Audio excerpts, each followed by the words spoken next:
بسم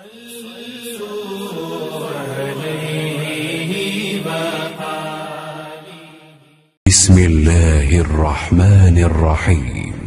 صحیح بخاری حدیث نمبر 469۔ سعید بن ابی سعید مقبری نے حضرت ابو ہریرہ رضی اللہ تعالی عنہ سے سنا کہ رسول اللہ صلی اللہ علیہ وسلم نے کچھ سواروں کو نجد کی طرف بھیجا تھا۔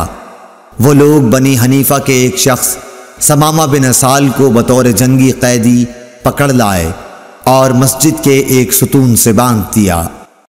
اللهم صل على محمد وعلى آل محمد كما صليت على إبراهيم وعلى آل إبراهيم إنك حميد مجيد اللهم بارك على محمد وعلى آل محمد كما باركت على إبراهيم وعلى آل إبراهيم إنك حميد مجيد